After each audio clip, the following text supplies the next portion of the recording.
Hello, and welcome to another episode with the Digital Quill Podcast. I'm your host, Mars Wilson. How are you doing today? Yes, I have to ask you the question right off the bat. How are you?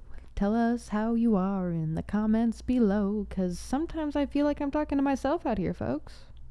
That's fine. I talk to myself all the time. Just figured I might record it now, but also I can't celebrate things with you, or mourn things with you, or learn things with you if you're not emailing and commenting and stuff like that. I will have us note, we did get one of a new email for the Dear Mars email, and I need to reply to it. I'm starting to craft up a response in my brain because I don't like just giving BS responses. Sometimes my responses take too long, and I'm sitting here like I'm trying to work on that. So, good practice, and thank you, dear friend, for emailing us. We appreciate that. I kind of want to just hop into it because I am starting all of this really late. I still have a Let's Play with Dreamlight Valley to get into, and I decided that I'm going to start kind of actually writing goals down. I'm going to end up trying to get like a 3-subject notebook, and I want to kind of categorize my life into material possessions, so like finances and property and stuff like that, physical, mental well-being, like so self, and then world, so like tasks, chores, and community efforts, events I'm having, people I'm talking to, so like kind of categorizing my life and like putting down goals, intentions, like sort of like what I did when I was setting my goals for last year when it came to New Year's resolutions, but this time I need to cover all my bases. Last year when I was setting my goals and resolutions, instead of like actual resolutions but goals in a whole, I was like, well, I was kind of only focusing on self, and the 2 major goals I was trying to advocate for was self-advocacy. I needed to try to find my voice again because I knew I wanted to start the podcast, and I have a book coming out at some point in the future when we don't know yet, but probably next year. But it's like I needed to find my voice. I needed to be able to not only write again, but speak again, and not be like, oh, I don't know what I'm doing. I'm really good at that. I don't want to be really good at that. I want to be really good at other things too. So, self-advocacy was my goal. I feel like I might have accomplished that a little bit more than I thought I was going to, not gonna lie. The other goal was trying to learn freedom without a car because I'm not really in a financial position to have a car. However, it also kind of stems with the idea that, like some of my friends and people I know and I've talked to throughout my life, there's a weird belief, a weird sentiment I have. Like, I loved having the freedom of my truck when I had it for the beautifully short period that I had it. It was my dad's truck, and the loss of that is a lot more hard than like the loss of freedom, if that makes sense. So like an attachment thing. But side story, we'll actually have to talk about that sometime in the future, and I probably will get to that because that circulates through my mind a lot. But that's probably better, maybe. Let me see. I'm still trying to figure out better camera adjustment setups because I want it to be like, I don't know, not different every time. Guess I could have just left it where it was, but hey, whatever. Yeah, sorry, sidestep, squirrel moment. Let's see. So goals, resolutions, freedom, story time for another time because it's something that circulates around my head a lot. Here we go. Okay. I really need to like actually work on more of my self-advocacy because while I did obtain my voice again, I am still unsure with my footing. And I kind of feel like, it's another sidestep, but I kind of feel like me getting into dance as not only a class, but a hobby and a passion, like actually like trying to pursue it as like a mini career. So like not a career, but I am going to be going to competitions in the future. That is a one I've wanted. Competitions, there is, as I said, I can't remember the name, but like you kind of get assigned a number. So you get a number on your back. And there's like, 15, 20, 50 other people in a big ass room. And you listen over the loudspeaker or something like that. They'll call numbers and they'll be like, blah, blah, blah, and blah, blah, blah, pair up. And then they'll meet in the center of the dance floor, and you kind of have to, like, the song's randomly chosen, your partner's randomly chosen, it's a leader-follower kind of thing, and you're kind of like, I don't know this person, I'm going to do my own thing, and then they're going to do their own thing, and I watch a lot of those videos. So many of those videos. When I'm not paying attention to psychology or theology or self-help or spiritualism or like the memes the minimal amount of memes every now and again, or just the other brain rot stuff, it is dancing and roller skating and nature and survival skills that aren't just in the social aspect. I have very, very niche interests, and my FYPs are very tailored for those. And when they're not, that's a problem, because I stopped kind of paying attention to social media. It's like, oh, something not serving me in a healthy way. Which is kind of another subject I want to get into.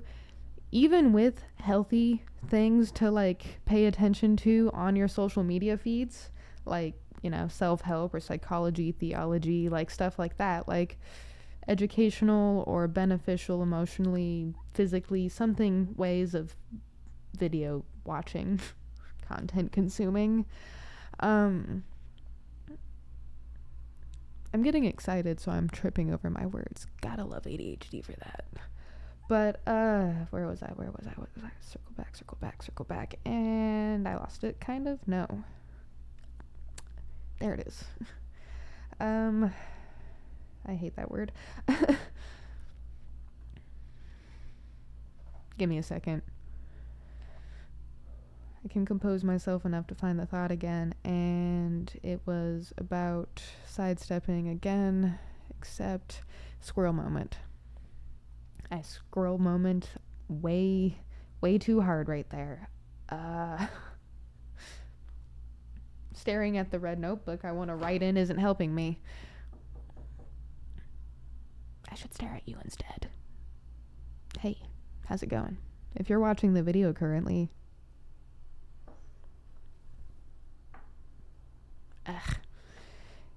like my dancer coach, or not one of my coaches, one of my dancer family friends said last night, sometimes hair is overstimulating, and I had finally felt seen, because there are other people who feel the same way I've talked to, but like usually they're guys with long hair.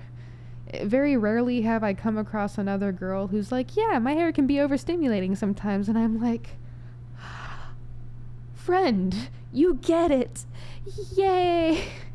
And I never know what to do with it, because I hate tying it back sometimes, because that's also overstimulating, because I can feel the pull. And then I hate having it down because it gets in my face, or it's over my ears in a weird way. And it's like, I don't want to shave it either, because no thank you. I think about it sometimes, but I have two very specific circumstances in which I would do that. I have not reached those yet, and I do not foresee myself reaching those. We're going to sidestep story in the future about the truck thing. Oh, I never finished that point. Okay, so I was trying to get to the idea that, like, I don't really necessarily like owning property, especially a vehicle. Why? Do you see how people drive on the road? I do. This is kind of like a side rant / tangent / my experience and perspective kind of thing. So, please ignore me if it's too much. People can be really, really dumb on the road, right? You are driving a giant metal and plastic contraption capable of going speeds humans are not really supposed to be able to go. We do not respect the machinery and the fact that we are behind a death machine enough. How many freaking accidents do we have because people aren't paying attention, costing lives? I don't like owning that piece of equipment because while I understand that it is a big, incredible, heavy responsibility, not a lot of other people really feel that way. It's noticeable. Kind of like how I ended up getting hit. So it's like, I don't want to own a car. I would rather live in a place where I can walk for miles.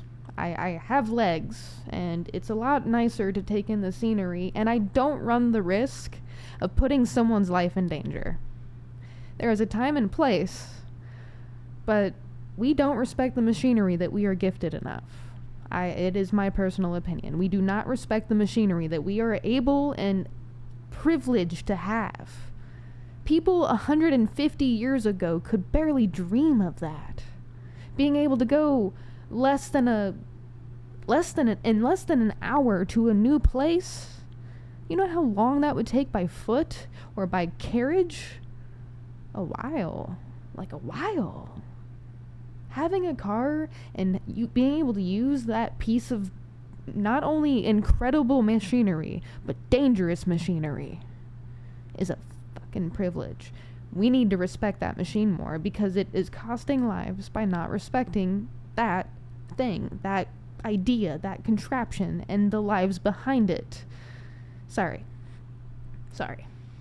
But yeah, this is an opinion I've always had, and that's like one of the reasons why it took so long to get my license, because I'm like, I'm gonna enjoy the freedom of having a vehicle, and I'm gonna, know how to drive, and I'm gonna know how to follow and obey the, like, everything, like, not just the laws, but also the situation, right?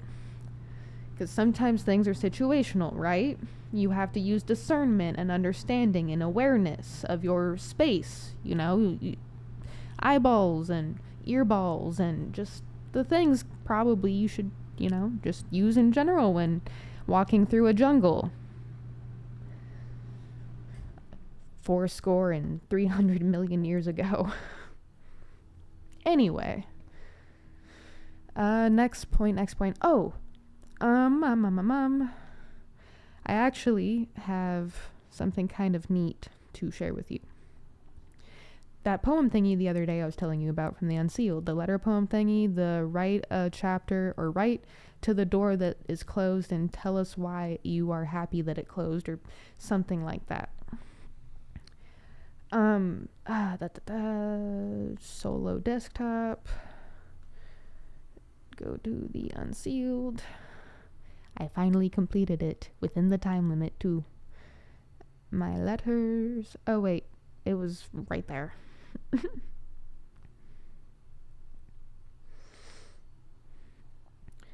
There.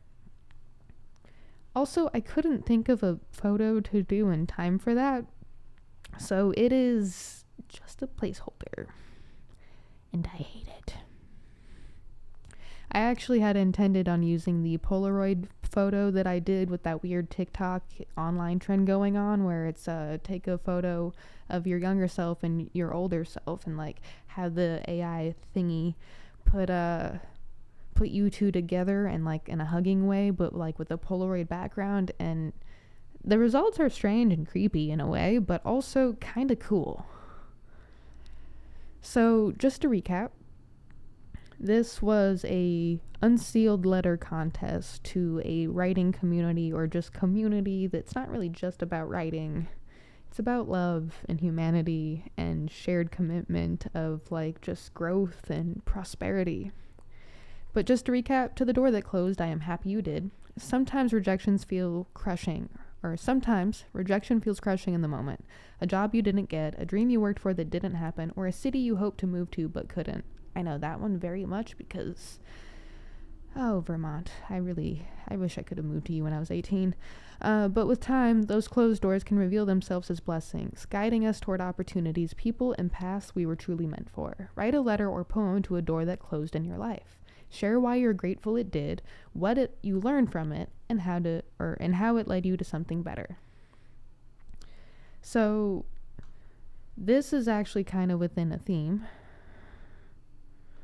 that I've done before. And this actually segues into a different neat thing I want to share with everyone. So, first, let's just start with the Dear Mom, I'm sorry about last time. Dear Mom, I'm still sorry about last time. I hope you're finally thriving. This could be my last letter to you, though. That is what I thought all those years ago. It's funny how much changes. I forgive you. You're the door that closed, the chapter that's over. Circa 1998, I was born with poison in my veins. Taking me back to the womb, you saved me. Remember water therapy? What happened? Circa 2021, when the door finally closed. You'll leave with nothing but what's on your back. You're just like him. Your dad wouldn't have loved you being bi. I hate you. I never should have raised you. Sound familiar? I forgive you. Sometimes I bet you wonder why I chose to lie. For years and years, bruises and tears. I'm sorry I did. Truth is always better than fiction, a timeless virtue that is continuously written. I didn't want to lie. I didn't wish to hide. Survival and I kept me alive. I didn't really yet see the truth that was right in front of me. Instinct guided me, tiny little me. It's 2025 now. I'm 27 now. I wish you could be here, but at what cost? We both were a little lost. There are things I can name now. Once upon a time, I didn't see how. I forgive you. I love you. I miss you. Dear mother figure, you didn't want to be my mom. Let's call a spade a spade. I know you did a lot for me. I'm endlessly grateful. I can write and speak today, but you only got me halfway. Thank you for all the therapies and most of the memories. I raised myself. I nurtured myself. I loved myself. I was the mom I needed every step of the way. Why wasn't it you? The why doesn't actually matter. I just want to know, even if I already do. I'll tell you why in these last final lines. I wasn't yours. By blood, sure. I reminded you of him. I can't change my father, just like you can't change your son. Dad wanted to adopt me. You had your reservations. How many Sunday breakfasts did you miss? Let me answer that. All of them. You are the door that closed. You slammed your side shut. I turned and walked away. It hurts me every single day. And while I have the words to name some truths, it doesn't take the swell of the pain away, for I still love you and hold you in my heart. You were my mom, even if I wasn't your kid. And while I may have been a better mom to myself in some form or fashion, I shouldn't have been. Thank you for your lessons and for being the mom I don't want to be. Thank you for the love and lack thereof. Thank you for you. Signed, not your daughter or your friend. You always made that really fucking clear.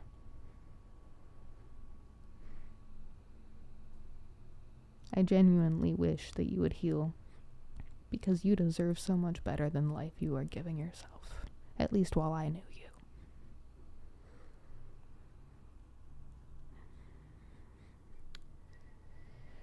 Let's talk about that one a little bit, because that one is a heavy piece.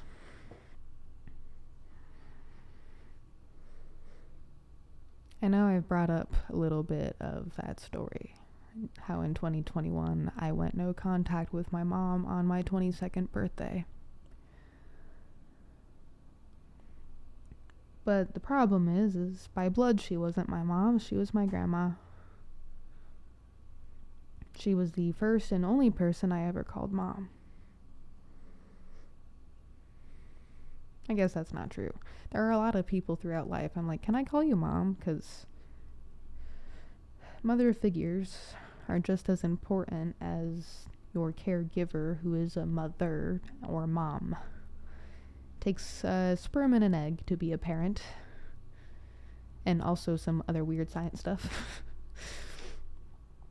But it takes care and affection and attention to be a parent, to be a loving, caring mom or dad or something.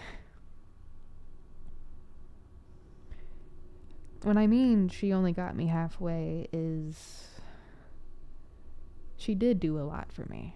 In my early stages of development after I was born, because of Deborah's bullshit,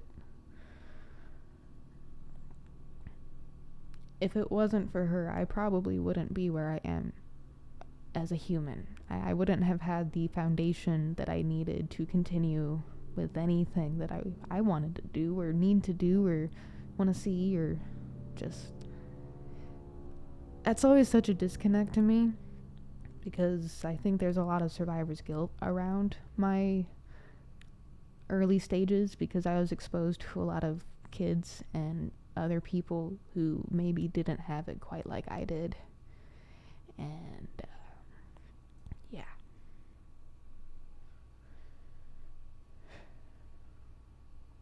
It's one of the reasons why I have to do this podcast and write my book, to make some sort of meaning out of the fact that I was saved. How? I don't know. Why? I don't know. After my dad passed away, a lot of things changed. Not necessarily for the better. I feel like things got a lot worse. Understandable. Grief is a strange fucking beast. It wasn't until I went no contact and was starting to try to all that process that I realized exactly what might have been kind of going on our ends, mine and hers. I will never forget what jarred me awake. And I hate telling this story, but it matters. A few of my friends were there for this. But it was after she had gotten really sick. She was complaining about chest pain. I got really worried because my mom, she's my grandma, my mom, you know, like she's older. 1947. Do the math. This was 2021, so do the math.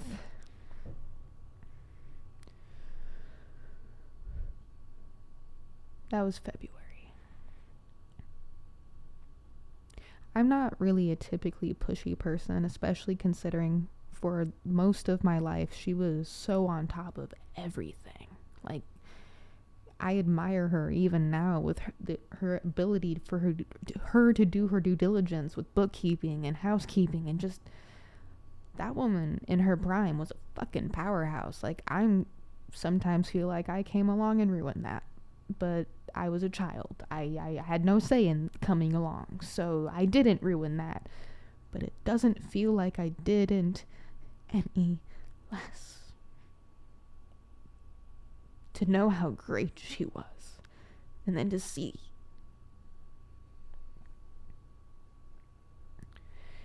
But I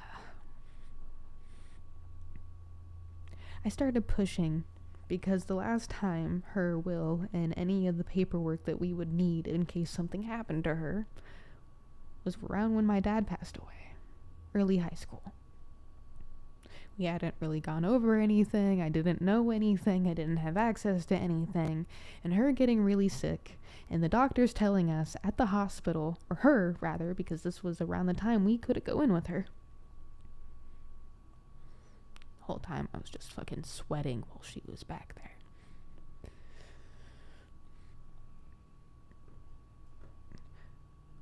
Both her lungs were only operating at like a 23-24% and like a 14 or 16%. She had pneumonia. If I didn't take her to that hospital, I would have lost my mom.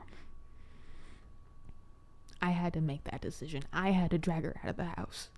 That was horrible.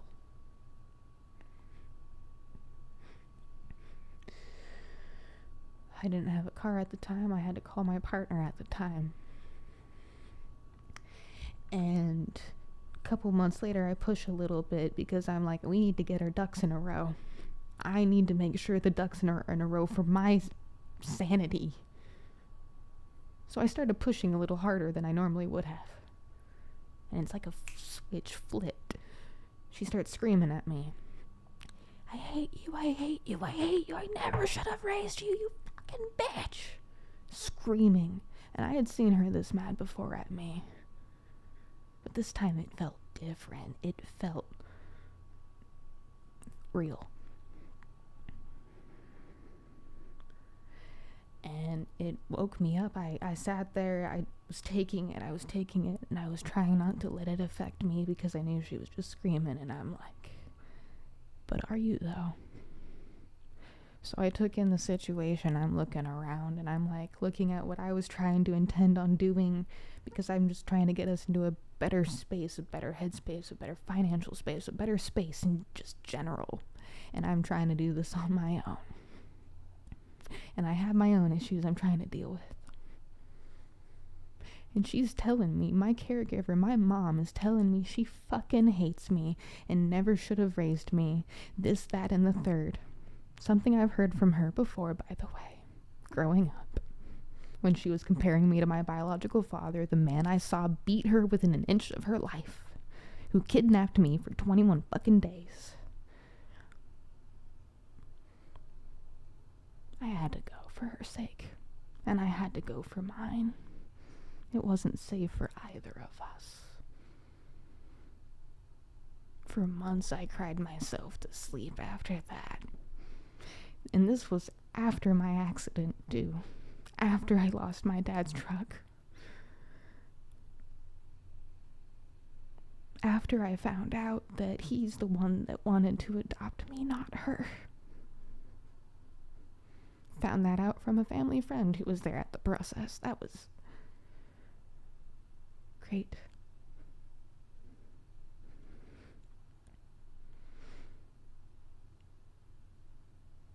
That's what that poem's about. That's what my poems about my mother figure are about. I don't think she ever wanted me to call her mom.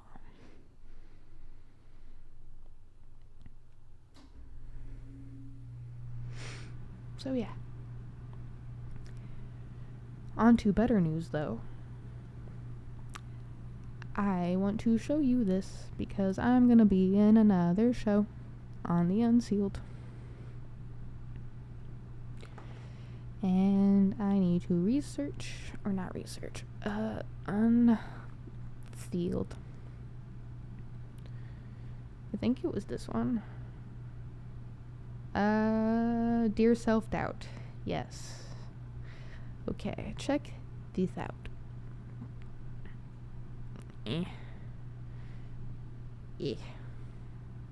Can't, the microphone's in my way. I can't see my monitor here. Congratulations, your piece has qualified for the next round of our contest. Hey, congratulations. Your piece has qualified to move on to the next round of our contest. Dear Self-Doubt. And if you check this out, this is the show I'm gonna, well, actually it was updated, but I'm gonna be on a show. I think it's on the 13th. And back to here, and I will get to the piece where it was talking about my self-doubt, because I actually really like this one, and I want to leave on a better note, because my heart hurts a little bit right now. I'm probably gonna have to go have a moment after the show before I record the Let's Play. But, yeah.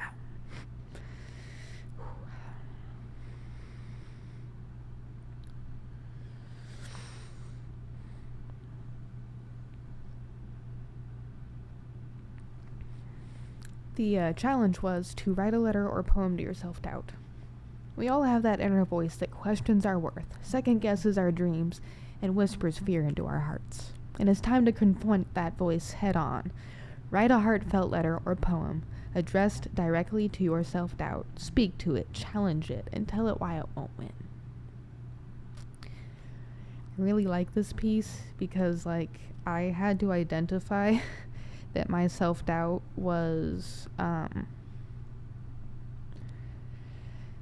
my imposter syndrome.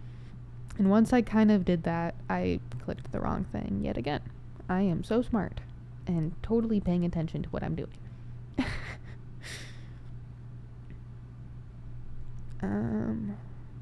This one got into a contest. This one's the next one into a contest. Wow, I'm not sure I like that. I'm not sure I like that I keep entering so many contests and qualifying for next rounds. I should... I do this thought process sometimes. I'm like, I should stop entering contests, so I stop qualifying for rounds. But then the other voice is like, but the prompts are good. The prompts are helpful. The prompts are good. The prompts are helpful. And I'm sitting here like, but contest, the prompts are good. The prompts are helpful. Spotlight. The prompts are good. The prompts are helpful. It just keeps repeating that at me, and I'm like, no, yeah. Anyway, imposterism and in memoriam. I actually did a little bit of word researching on this because I was like, I wanted a better title than what I had because it was really generic. I was like, a funeral for dear imposter or something in memory imposter.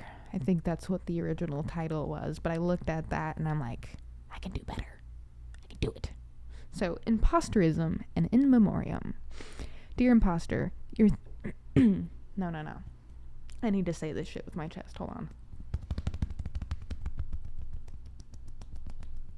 Okay. Yeah, I need to say this shit with my chest. So... Dear imposter, you think you're so fake. No room to appreciate. Leaving me guessing, not counting my blessings. I've got people cheering me on, proving you wrong. A silly hat I hate to wear. A painful ache, freely to spare. What's your deal, you icky eel? Slither and slice, cut and dice? No words are nice. Dear imposter, how do you dare? I guess you don't care. Unfortunately, I do, so I'm not sure this boat is for you. I'm pretty sure I'll kick your ass. This won't last. There is the shadow I see that is keeping me from me, and I won't have that. Hey, imposter. Remember those people I mentioned? Well, they're cheering me on, and I think they're all pretty strong. I need to be me, a writer, an omni-seeker, and a people lover too. Guess what, imposter? I control you. To the deep you go, some sort of a Mariana Trench, don't you know? For so long the torch you carry has been a sanctuary. Not good enough, too much, too broken, not cool enough, ruined, hurt, stupid, and selfish. Well, guess what? Imposter. Sometimes selfish is okay. We need to choose ourselves to be able to choose our people. Life is pain. House said it right. But the pain is worth bearing if it means I get to keep caring. Ruined, stupid, too much, all perspectives I shouldn't keep, serving us no purpose but self-hate. Love rules the world and the divine, so imposter, I challenge you to keep sticking around. See if you can keep in time. The beat of my drum is in tune with the sun, the sky is my limit, and you've reached the summit. A fake, huh? I feel pretty real to me. Too much? Huh, there are those with less. Take that for what you will. Not a writer. That's gotta be a joke, don't you know? Not good enough? I think I have some receipts here. Dear imposter, humans are art, and I refuse to see the lies that you will keep trying to feed me. Dear imposter, I am a human, and I am art, the beautiful and the tragic. Dear imposter, I have a sword. Could this be goodbye? Dear imposter, I cut you. Please just die. Let's hold the funeral, because who I am is officially me. I get to craft my story. Fuck the trauma and your mama. I ain't got time for that drama.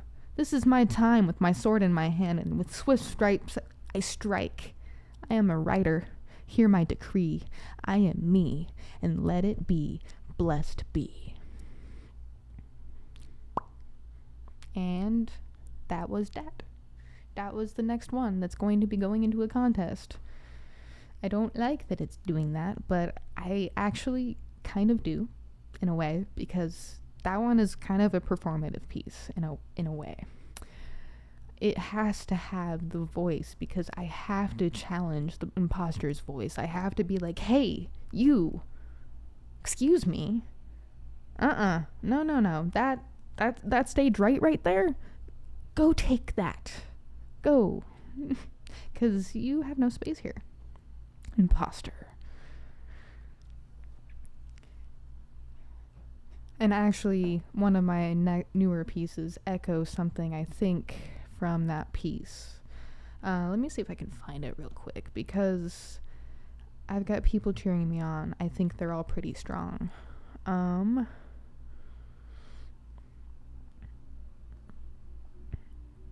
think it's this one. I think it's literally the one right after it. Maybe.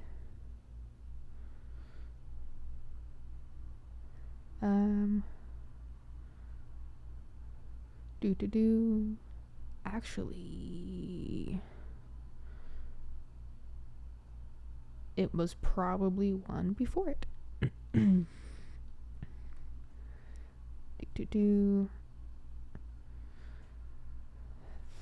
Was it this one? I might have to...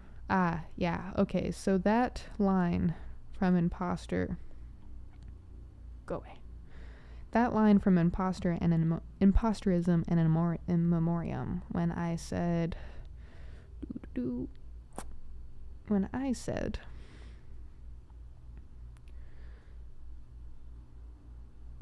I think they're all pretty strong. I need to be me, a writer and a seeker and a people lover too. Well, that is a response-ish in a way. A theme that goes off from this. The Dear Younger Me Here is Proof I Rise, which, by the way, podcast episode will be going up for that on Roku with the Unsealed, and I think the Unsealed actually has a podcast on Spotify and Apple Podcasts now, so go find them. I am not the only podcast you listen to. Thank God. Let's see. Let me semi-quote it. So, I don't have many words to say. Of the person you are today, I don't have many words to say. Friends and people alike think you're so strong. In truth, they're not wrong. So, like, that was me saying, like, I know I'm strong. Thank you, people who love me and see my strength and praise my strength. Like, thank you. But, like, I know what it takes to have been here and have gotten the strength. And then that piece where it's imposterism in memoriam. Whoops. Where it's, I think they're all pretty strong. That was like a half like shout out, a half call out, where I was like, I have a lot of people telling me I'm strong, but wait a second. I haven't been telling people they're strong too. And they are. I've been thinking the thoughts. I've been projecting the thoughts. In a way. Thinking loudly. But I haven't said it out loud yet. And I'm like, hey, imposter, remember those people I mentioned? Well, they're cheering me on, and I think they're all pretty strong. 'Cause, like, they're not wrong. Do you see the craft here yet? If you don't, that's fine. But there is definitely something I am building off of in every single one of these posts, which is actually kind of like what I just normally do anyway. I am really weird like that. Everything I do kind of has a tie-in or a connection to something else. That's kind of one of the first things I started alchemizing when using the internet. I was like, oh, I'm multifaceted in regular life, so I need to be multifaceted in all of my areas, which can be overwhelming. It can be. I do not have I do not have a perfect scientific method on how to deal with that. I'm feeling a little better now. I was able to breathe enough and then like divert my attention and energy into something more upbeat and positive. So I still feel that swell, but like, thank you for giving me that space to say and talk about that. I appreciate you guys for being here. With that being said, actually, I do want to go take my moment, and then I want to get to my Let's Play, because I need to jump into Dreamlight Valley. There's a Halloween event going on, and I love Halloween, and I need to, like, prepare a lot before Wish Blossom Ranch comes out, because I'll just talk about it on the Let's Play. We'll save gaming talk for the Let's Play. Keep going, Humans of Earth. I'm probably gonna schedule this podcast for later so I can like type everything that I need to for the Let's Play and the podcast at the same time, just so I can bulk my work into one go, because I still have chores I want to get to. I have a party I'm going to tomorrow night. I have